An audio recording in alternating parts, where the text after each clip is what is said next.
Dao was basically quickly explained why he sometimes was confused about destiny. What's the relationship with anatta? We had many words, and one word is destination. What is it?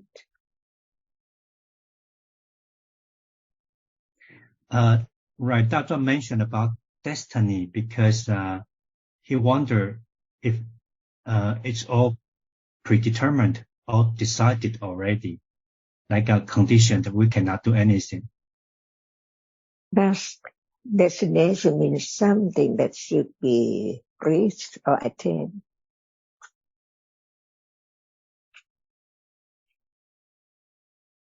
What's the meaning of it? Destination. What is it?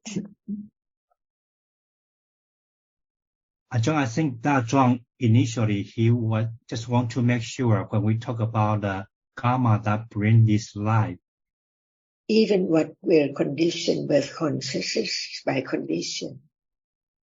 Does it have been determination or destiny to walk to born in such time? Even karma itself has its own function. It does have intention to condition birth at such and such moment or such and such plane. And this is Dhamma. Dhamma or Dhammas are anatta. It has its own characteristic and its own function. And then the result will be conditioned by such karma. At moment of birth, does any karma want to have result or condition it? Or it's time for that karma to condition the result. The karma which conditions seeing right now didn't have any intention to have seeing arising now. All done by Dhamma itself, no one there at all. This is the understanding of the truth that actually there's no one at all. Each Dhamma has its own nature and its own function.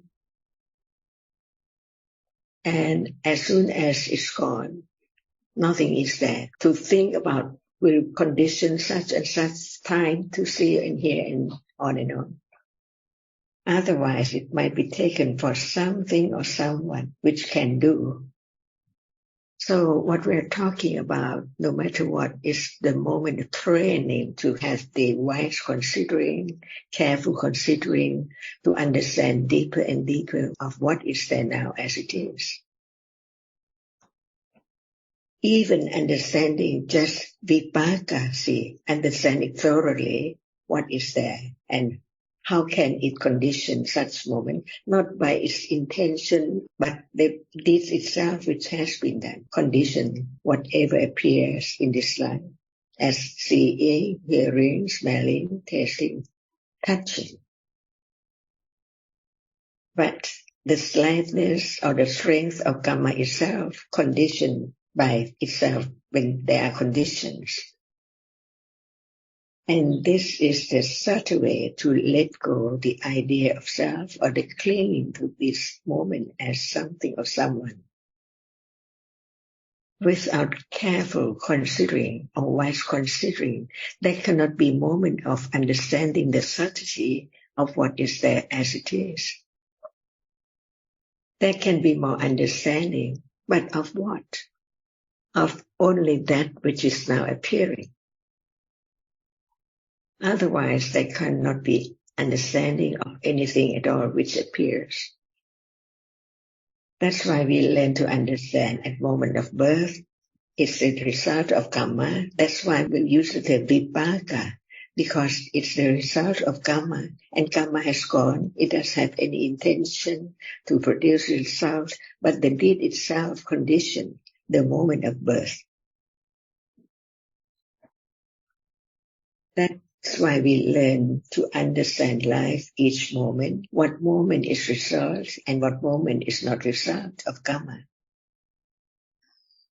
That's why we ask about the nature of citta, of that which experiences the object, to understand it. In truth, there's no one, because it's conditioned by such conditions.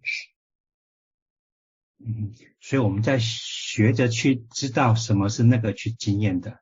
那事实上并没有人哦，就只是因为什么缘成熟了升起了什么法。For example, when we ask about, can death follow with consciousness instantly?